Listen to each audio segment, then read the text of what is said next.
नमस्कार। अभी आप सामने जो वेबसाइट देख रहे हैं ये है एसएससी की वेबसाइट और एसएससी से ही एक बहुत अच्छी वैकेंसी आई हुई है।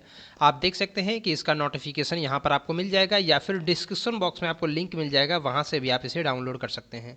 और मैं सभी स्टूडेंट को रिकमेंड करूँगा कि आप नोटिफिकेशन को पूरी अवश्य पढ़ें, या कम से कम जो बहुत सारे इंपॉर्टेंट पॉइंट्स रहते हैं उसको आप ज़रूर पढ़ें, क्योंकि अगर आप उसको नहीं पढ़ते हैं तो आपका फॉर्म भरना भी बेकार है।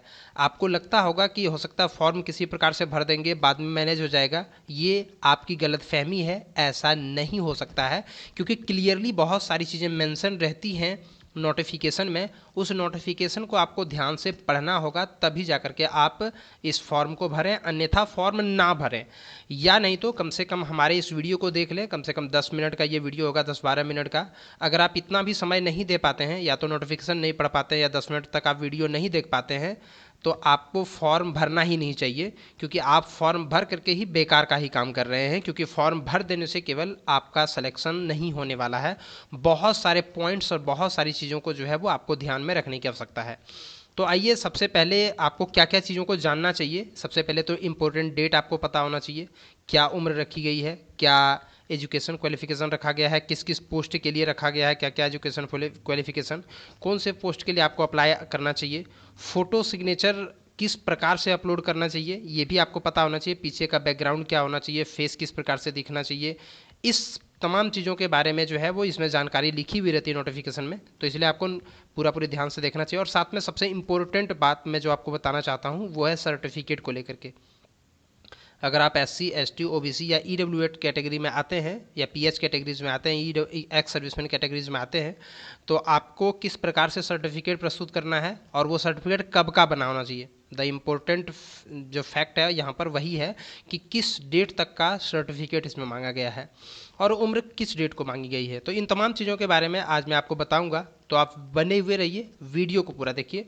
चलते हैं नोटिफिकेशन में, और नोटिफिकेशन से पहले मैं शॉर्ट थोड़ा आपको कुछ चीज़ों को दिखा देना चाहता हूँ यहाँ पर। तो आप यहाँ पर देख सकते हैं, यहाँ पर कुछ चीज़ें जो है वो मैं आपको दिखा दे रहा हूँ। सबसे पहली बात की टोटल पोस्ट है 5369। अच्छा, ये जो वैकेंसी आई है, इस वैकेंसी का नाम है सिलेक्शन पोस्ट फेज़ 11, सॉरी हाँ, फेज़ 11।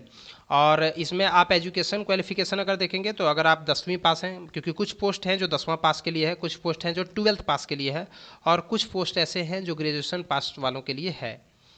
और इसमें जो फीस लग रहा है वो जनरल, ओबीसी और ईडब्ल्यूएस के मेल कैंडिडेट को लग रहा है 100 रुपीज़। एससी, एसटी, पीएच और ऑल फीमेल कैंडिडेट को 0 रुपया लग रहा है। उम्र होनी चाहिए 18 से 30 साल। ये भी अलग अलग पोस्ट में अलग अलग उम्र मांगा गया है, मैं आपको सारा भी नोटिफिकेशन में दिखाऊंगा। और उम्र की गणना की जाएगी 1/1/2023 के आधार पर। तो अगर आपका उम्र 1/1/2023 को 18 साल हो जाता है और या 30 साल तक है, तो फिर वैसी स्थिति में आप इसमें अप्लाई कर सकते हैं। और कुछ जो रिजर्वेशन है वो भी मिलेगा आपको। उम्र में 3 साल ओबीसी को छूट दी जाती है, एससी एसटी को 5 साल छूट दी जाती है, और तमाम जो रिजर्व कैटेगरी हैं उनको छूट दी जाती है। तो आप वो नोटिफिकेशन में देख सकते हैं। और अलग अलग पोस्ट वाइज भी कुछ कुछ उम्र है, तो इसीलिए आपको मैं रिकमेंड करूँगा कि आप पहले पूरी देख लें, उसके बाद काम को करें। लेकिन नोटिफिकेशन को देखने से पहले हम देख लेते हैं उसके इम्पोर्टेंट डेट को। 6 मार्च 2023 से ऑनलाइन होना प्रारंभ हो चुका है ये, और 27 मार्च 2023 इसका आखिरी डेट है, रात्रि के 11 बजे तक। आखिरी डेट है पेमेंट करने का 28/3/2023 तक। मतलब आप अप्लाई कर सकते हैं 27/3/2023 तक, और 28/3 तक आप पेमेंट कर सकते हैं। अगर आप चालान से भुगतान करते हैं तो चालान से आपको 29/3 तक, यानी 29 मार्च तक आपको पेमेंट कर देना है। अगर आपका किसी भी प्रकार से फॉर्म में गलती होता है तो 3 अप्रैल से 5 अप्रैल के बीच में करेक्शन विंडो खुलेगा, तो आप करेक्शन कर सकते हैं। जो टेस्ट होगा इसमें कंप्यूटर बेस्ड एग्जामिनेशन, वो जून जुलाई 2023 में होने की संभावना है।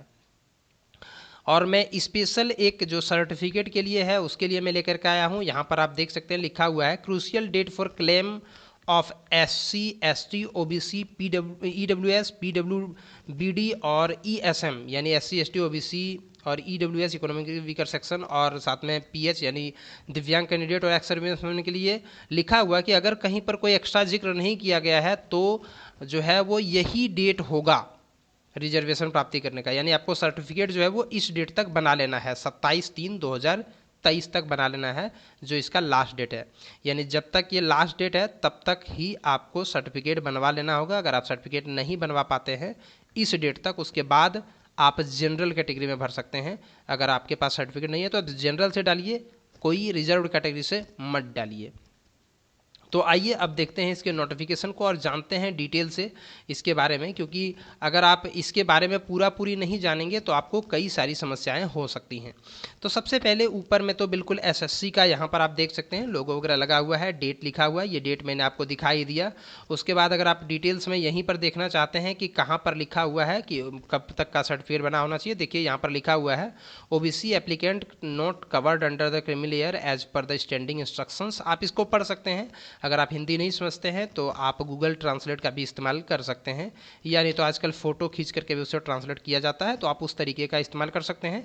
आपको क्लोजिंग डेट के पहले यानी 27 मार्च 2023 के पहले आपको अपना सर्टिफिकेट बनवा लेना होगा, तभी जाकर के आप रिजर्व कैटेगरी में डालेंगे, अन्यथा आप नहीं डालेंगे। तो ये सारी चीज़ें जो है वो सर्टिफिकेट के लिए लिखी हुई है, तो ये सारी चीज़ों को आप ध्यानपूर्वक पढ़ सकते हैं। मैंने आपको मोटे मोटे तौर पर यहाँ पर बता दिया। और उसके बाद अगर आप नीचे आएंगे तो आप यहाँ पर लिखा हुआ है कि कौन इसके लिए एलिजिबल हैं, जो सिटीजन ऑफ इंडिया है या नेपाल, भूटान, इन सबों के विशेष कंडीशंस में इसके लिए और भी कुछ स्पेशल क्राइटेरिया दिया गया है, लेकिन आप लोग नहीं होंगे इसलिए इस पर मैं ज़्यादा फोकस नहीं कर रहा हूँ। उम्र की गणना की जाएगी 1/1/2023 को, और जो छूट दी जाएगी उसके लिए यहाँ पर आप नोटिफिकेशन में देख सकते हैं 5 साल जो है वो SC/ST को, OBC को 3 साल, PWD को 10 साल छूट दी जाएगी। तो इस प्रकार से अलग अलग कैटेगरी वाइज छूट दिया गया है, आप इसे भी वहाँ से देख सकते हैं, नोटिफिकेशन को डाउनलोड करके देख सकते हैं। क्योंकि अगर उतना ज़्यादा मैं डिटेल से बताने लगूँगा तो काफ़ी ज़्यादा समय बीत जाएगा, इसलिए मैं इस पर जो मुख्य मुख्य बातें हैं सिर्फ उसी बातों को मैं यहाँ पर आपको दिखा दे रहा हूँ।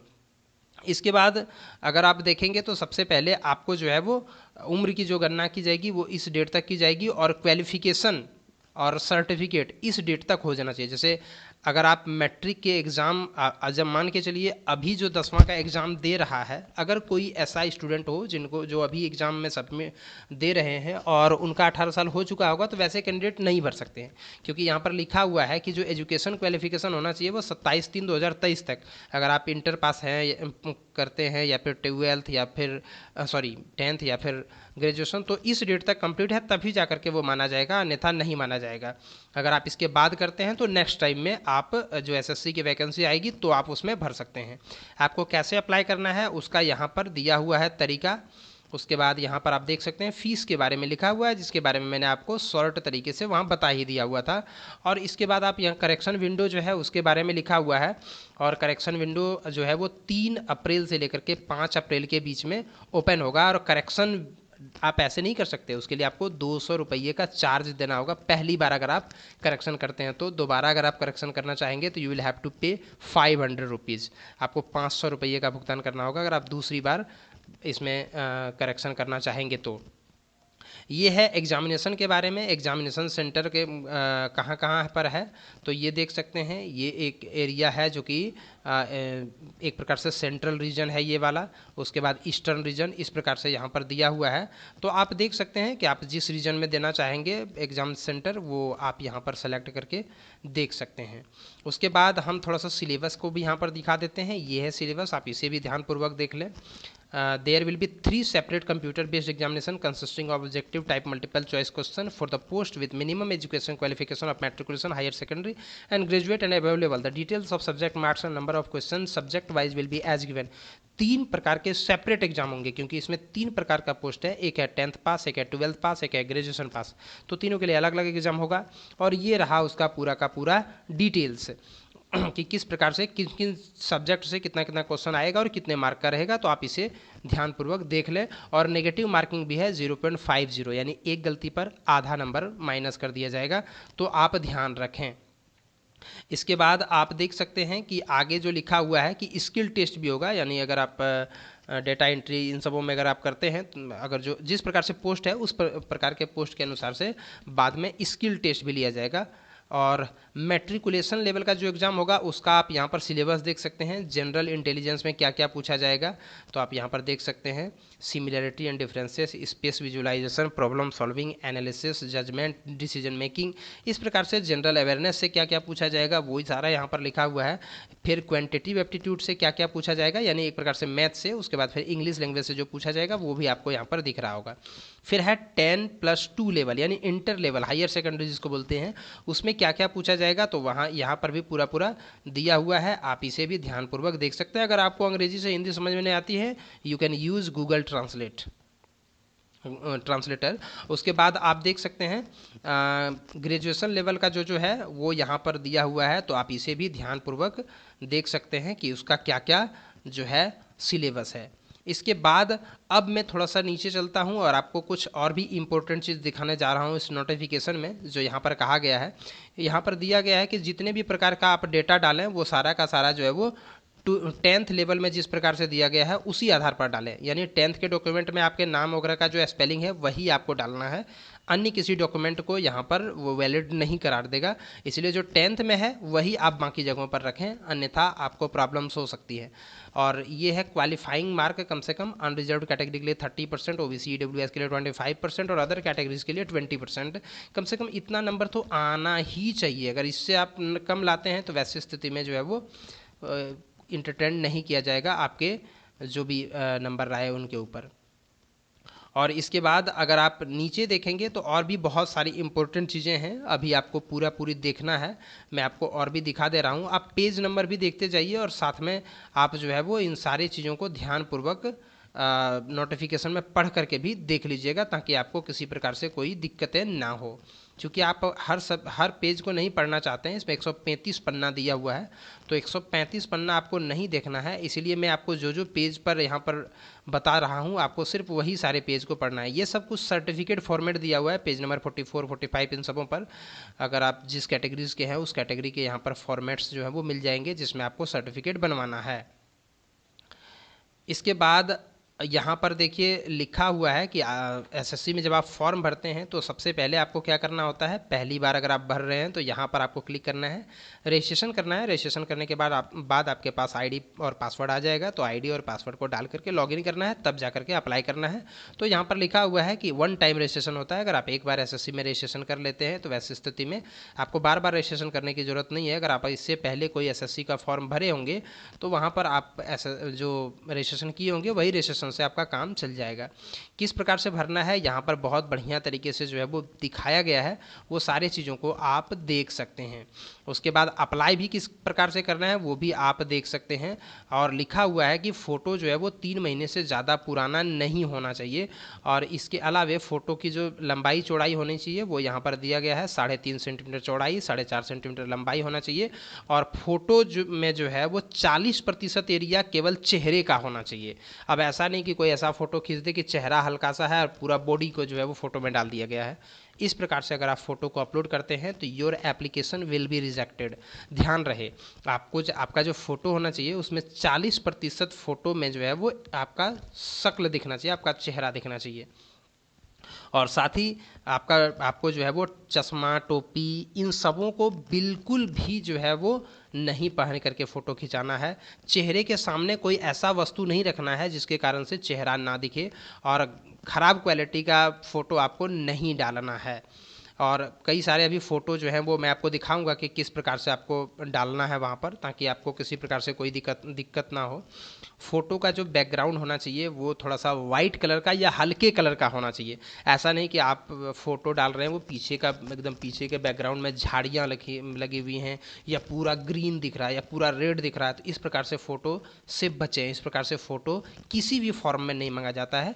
पीछे का बैकग्राउंड जो है वो या तो सफ़ेद कलर का होना चाहिए या फिर हल्का कलर का होना चाहिए। मतलब मान लो हल्का सा ब्लू कलर या हल्का सा ये येलो कलर होना चाहिए। इस प्रकार से जो सिग्नेचर है वो आपको ब्लैक पेन से करना है, और ब्लैक पेन से सिग्नेचर करने के बाद उसको अच्छे तरीके से स्कैन करके और उसको अपलोड करना है। यहाँ पर अप्लाई करने का भी तरीका दिया है। इससे पहले जो दिखाया गया था वो था रजिस्ट्रेशन करने का, और इसके बाद दिखाया गया है कि किस प्रकार से आपको अप्लाई करना है। तो आपको पहले रजिस्ट्रेशन करना है, फिर जाकर के अप्लाई करना है, और रजिस्ट्रेशन अप्लाई करने का दोनों का लिंक जो है मैंने डिस्क्रिप्शन बॉक्स में दे दिया हुआ है। आप वहाँ से जो है वो आराम से इस पर आ करके रजिस्ट्रेशन कर सकते हैं, ताकि आपको किसी प्रकार से कोई दिक्कत ना हो। 135 पन्ना भले ही है, लेकिन ज़्यादातर पन्ना आपको पढ़ना नहीं है, क्योंकि उन सबों में सिर्फ और सिर्फ सर्टिफिकेट फॉर्मेट दिया हुआ है। अब यहाँ पर लास्ट में दिया हुआ है कि किस प्रकार से आपको फ़ोटो अपलोड करना है। देखिए, यहाँ कई सारे सैंपल दिए गए हैं कि ये वाला फ़ोटो अपलोड कर सकते हैं, इसमें कोई दिक्कत नहीं है। ये वाला फ़ोटो नहीं चलेगा, क्योंकि ये बहुत ज़्यादा एकदम ग्रीन कलर का दिखाई पड़ रहा है पीछे का बैकग्राउंड, और साथ में थोड़ा सा अजीब टाइप का दिखाई पड़ रहा है। इसमें कटा कटा सा महसूस हो रहा है, बहुत ज़्यादा क्लोज है, इसीलिए इस प्रकार का फ़ोटो नहीं चलेगा। और इस प्रकार से फ़ोटो तो बिल्कुल चलना ही नहीं है। ये सब भी फ़ोटो जो है वो ब्लर है थोड़ा सा, इसलिए ये नहीं चलेगा, धुंधला थोड़ा सा दिखाई पड़ रहा है। इस प्रकार तो फ़ोटो बिल्कुल है। ये डार्क कलर का हो गया, ये चश्मा वश्मा के साथ तो बिल्कुल भी नहीं अपलोड करना है। इस प्रकार का भी फ़ोटो अपलोड नहीं करना है, ऐसा भी फ़ोटो अपलोड नहीं करना है। ये भी चश्मा वाला फ़ोटो नहीं चलेगा, टोपी वाला फ़ोटो नहीं चलेगा। ये सारी चीज़ें आपको दिखाई गई हैं ताकि आप किसी प्रकार से कोई गलती ना करें। इसके बावजूद भी अगर आप गलती करते हैं तो वैसी स्थिति में जो है वो सारी जिम्मेवारी आपकी होगी। अब लास्ट में अगर आप आएंगे तो पेज नंबर 94 के बाद जो है वो दिया गया है कि कौन कौन सा पोस्ट है और उसके लिए क्या क्या एजुकेशन क्वालिफिकेशन चाहिए। आप यहाँ पर देख सकते हैं, नॉर्थ वेस्टर्न रीजन में ये है पोस्ट का नंबर, यानी पोस्ट का कोड है। पोस्ट का नाम है सीनियर टेक्निकल असिस्टेंट, ये regional fodder station department of animal husbandry में डिपार्टमेंट के अंतर्गत में ये पोस्ट आता है। 18 से 30 साल उम्र चाहिए, पे लेवल 6 ग्रेजुएशन चाहिए इसके लिए एजुकेशन क्वालिफिकेशन, और इसमें एक पोस्ट है वो भी अनरिजर्व्ड कैटेगरी में। तो आप ध्यानपूर्वक देख लें कि किसमें कितना कितना पोस्ट है, क्योंकि अगर आप ये भी नहीं देखते हैं, मान के चलिए किसी में, अब मान के चलिए आप इसमें डाल देते हैं और इसमें किसी प्रकार से कोई जो है वो पोस्ट है ही नहीं अलग दूसरे के लिए, ओबीसी के लिए है ही नहीं, आप ओबीसी है और इसमें अप्लाई कर देते हैं, तो आपको क्या फ़ायदा होगा। इसलिए मैं हमेशा कहता हूं कि आप हमेशा जो है वो सारे चीज़ों को देख लें, नोटिफिकेशन को ध्यानपूर्वक देख लें, उसके बाद जो है वो आप फॉर्म को डालें।